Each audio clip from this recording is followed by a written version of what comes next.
Okay, my Married at First Sight Australia fans, guess what time it is? It's the first dinner party, and yeah, it gets a little crazy. So, we have, again, our first dinner party kicking off. One bride comes in solo, and two grooms are put on trial. Welcome back to Romance Review TV. It's Lady T. I got another recap for you guys. Married at First Sight Australia, Season 10, Episode number 6. And without any further ado, let's talk about this drama.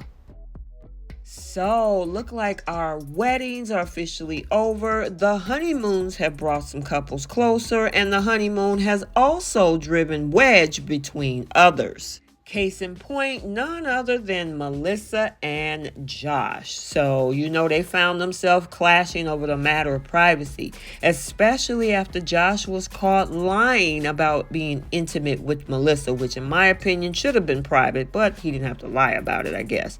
But he promises that even though he is a private person, he's going to try to push himself outside of his comfort zone for the sake of Melissa and this experiment. And while that is all settled over for the honeymoons, it's time for the couples to now move into their new marital apartments. And for Claire and Jesse, moving in means going to separate apartments because Jesse's shushing incident left their relationship in pieces. It's not the outcome that Claire wants and all, with the hopes of rekindling things, so she makes her way over to Jesse's apartment to, hash it out, but it didn't go the way she expected. I don't need a man. I want one. I don't need one. And I certainly, as sure as shit, don't need that kid up there. Today I really wanted to see Jesse before going into the dinner party. I haven't seen him since we left our honeymoon because he had a dig at me and my personality. I hope he's had some time to kind of think about what he said and also take accountability for his behaviour.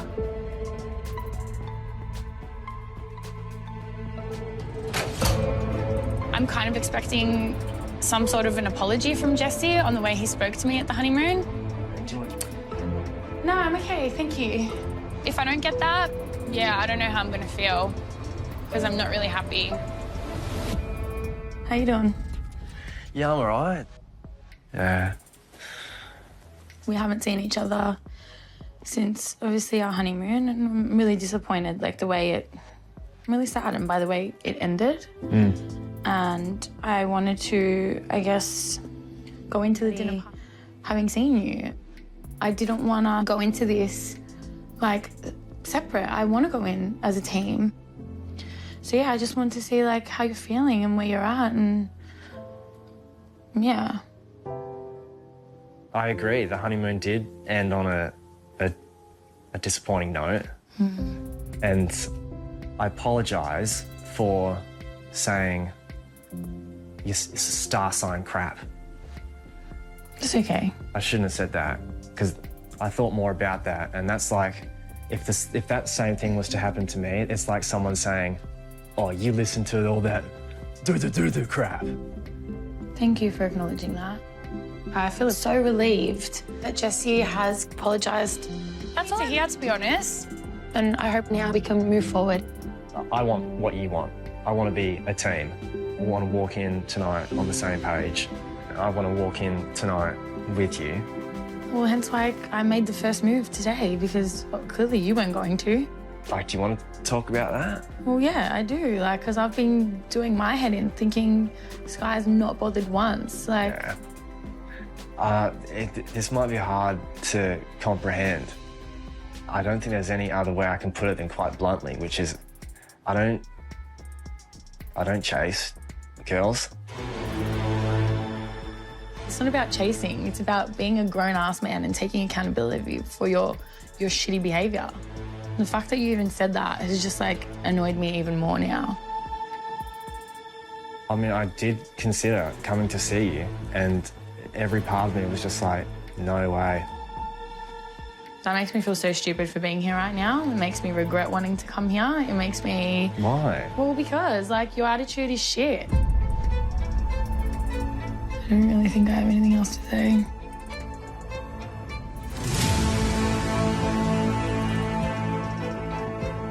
What did I just sit and listen to? I don't want a bar of him at this point. Why are you here? Like, literally, you're wasting my time. You could have had a shitty relationship like this on a dating app. I don't need a man.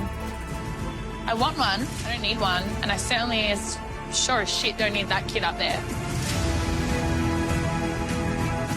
I don't chase girls.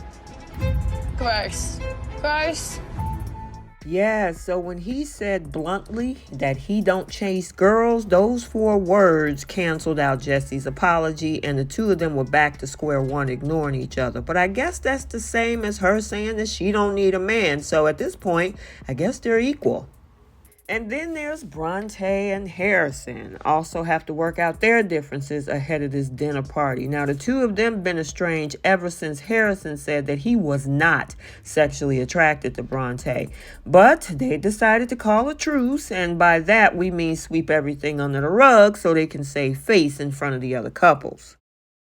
So now we got the cocktail party. We see Lyndall and Cameron arrive hand in hand as the experts take it as a strong sign that things are going absolutely well for them. Next up was Bronte and Harrison walk in, but Alessandra noticed that they immediately separate from each other, Bronte making a beeline for Lyndall and word vomits her entire wedding fiasco, even though Lyndall didn't ask for it. So then we see the other couples stroll through the door looking very happy, very smitten with everybody that they were matched with. However, we do get to see Bronte trying to convince the brides, or shall we say herself, that she's not happy.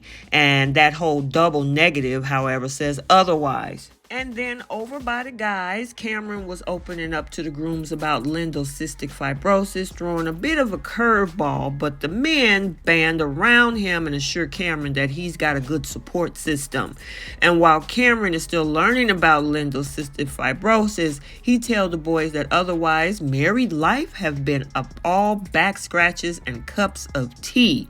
Everybody is swapping sappy honeymoon stories. There's a few bets made about the likelihood of someone walking in alone, and of course, you guessed it, Claire's turns come and she walks in alone. Claire admits that she is freaking out, but there's no need because the brides are swarming around her in support, and she spills everything about what went down on the honeymoon, and the girls, along with Alessandra, is incredibly disappointed in Jesse's behavior. And she also said that her heart was racing when Jesse arrives, and how she don't really know what to do right now because he won't look at her across the room and make eye contact. And this shouldn't be a surprise to Claire because after all, Jesse does not chase girls. And even still, she wanted to extend an olive branch of some sort and does so in a way of a beer.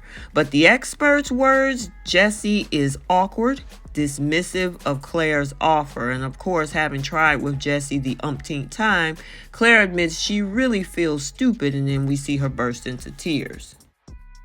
So now it's time for the dinner party. As the brides and grooms take their seats at the table, Jesse is trying to mentally wrap his head and prepare for what's to come, and at this point he was like, just kill me now. What do you think then, Jesse? How does your turn to speak? What do you, without feeling like attacked? Yeah, Jesse, we're not here. We want to hear what's going on, but... No one's going to just have your voice. Well, the wedding was amazing. It was really, really good. And I think the first point for me, where I knew that, you know, I'm about to enter challenging territory here. When we were in the airport, about to jump on the plane. And we were making jokes about the books. Don't worry about it, Joe. It was funny. And I noticed that Claire, as far as I'm concerned, was talking pretty loudly. And I said, let's... Shush. Can you shush? Shit. Like, what do you mean by her loudness? Like, that's just who she is. Right now, I'm noticing who's my enemy and who is on my Let's side. hear your story, no commentary. Keep going.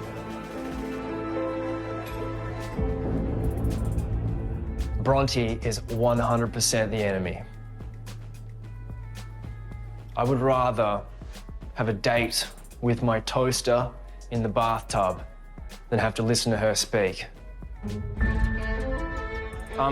So then we went onto the plane, and once again, and we were having a great conversation. It was going fine.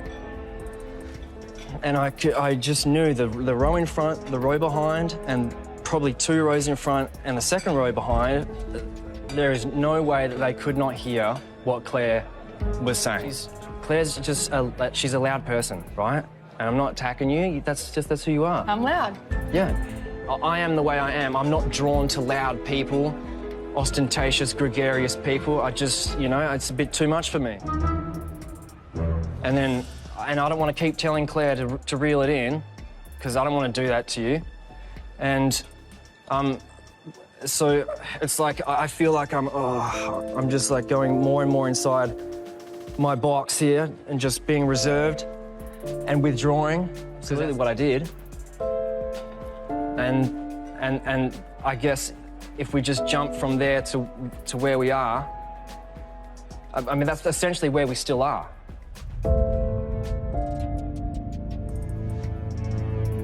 This is about Jesse's fear that she's triggering in him. He's really threatened by this really, well-developed, accomplished woman. I think we really do have our work cut out for us here. I think this is his pattern. When you have an awkward situation, I think you're going to get a guy that retreats. And she's left to kind of try and chase and understand it. Even though Jesse came across well-mannered enough, Claire quickly outed him by blurting out the details of that whole shushing incident. He couldn't wiggle his way out of that one. He even asked himself how he could. The experts was like they realized they got their work cut out for them when it comes to Jesse, and talked about his fear and that he's threatened by this well-developed, accomplished woman. And yeah, I know after all of that, he was ready to turn around, get in that car, and go home. And next on the stand was Harrison. And Alyssa, who heard whispers of Bronte and Harrison's wedding disaster, says that she senses a little bit of BS coming from Harrison. And so she had to lead a crusade against him and got started. You want to hear about our wedding? Yeah. One of Bronte's friends got a message from a girl I was seeing, before coming into this. And this girl was essentially jealous that I was coming onto the show, jealous of the fact that I was marrying Bronte, and essentially made up this story about me, that we were going to be in a relationship. She was waiting for me on the outside. Wait, what? The whole Harrison and Bronte situation, get a chance to hear what happened. So essentially tried to derail our wedding via one of Bronte's friends as proxy. I thought there was a bit of bullshit going on. We don't know the whole truth. Bronte, she's a beautiful person. I can see Bronte is not in a good place. I don't know what is going on. Yeah, Harrison has a lot of explaining to do. No secrets, no bullshit. I'm gonna speak up. I'm gonna start it. So yes, she started the crusade. She clinked her glass, demanding an explanation from Harrison. And he went on saying a girl that I was seeing who knew I was doing this sent the message. Harrison went on to explain how his wedding was ruined by Bronte's fame-hungry friend. And it's a lot of BS swirling this whole storyline. And I do have TikTok. If you check out my TikTok, something was released this morning about how this was an all-fake storyline, and it has her with a leaked message, meaning Bronte, saying that she was going to play it up to the camera. So if you haven't seen that, it has well over 100,000 views this morning. Go over there and check it out. It was verified by Daily Mail, who got those leaked messages. Now back to the dinner party. Hearing it for the first time is Cameron, and he's living for the drama as his eyes almost pop out of his head as he was stuffing bread rolls in his mouth. Now, even though most of the guests were very entertained by this story, Melinda, however, thinks that there is something a little more sinister going on because she's not buying Harrison's side of the story. I sent her a very strongly worded text message that I'm never seeing her again and deleted her number in front of Bronte. Yeah, but before, surely before the show you did that, no? You told her, like, we're off? You know, she knew what I was doing. Yeah, but did you cut it off with her? Well, like, I didn't know how forceful I needed to be about it. Like, I'm getting married. Like, how much more... Are you serious? Wow, Melinda's lowering the boom here, isn't she? Yeah. Really dropping the hammer and keeping him accountable. And I don't know how many people have actually done that to him. So far, nobody, I don't think, tonight. Did you at any moment give her enough that maybe you were going to continue things after the show or during? You know, she asked me to leave. Like, she was essentially prompting that, and I don't feel like I let her on, but I also don't feel like I gave that a solid no. Behave. I would never in a million years put myself in a position where I could have some, like, scandal about cheating on my wife. I just wouldn't do it. People always think it's not going to come out. Oh, for sure, yeah, for sure. Well, yeah, absolutely.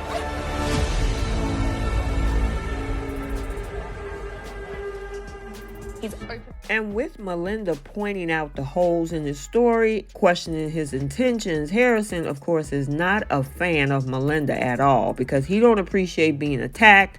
And of course, that's what he calls it because she called him out. And after Melinda rips through Harrison, it gets Bronte and the experts to get their wheels turning, and they start thinking. And Alessandra was like, I think there's some questionable reasons for Harrison's to be here. And that is something that she was very concerned about.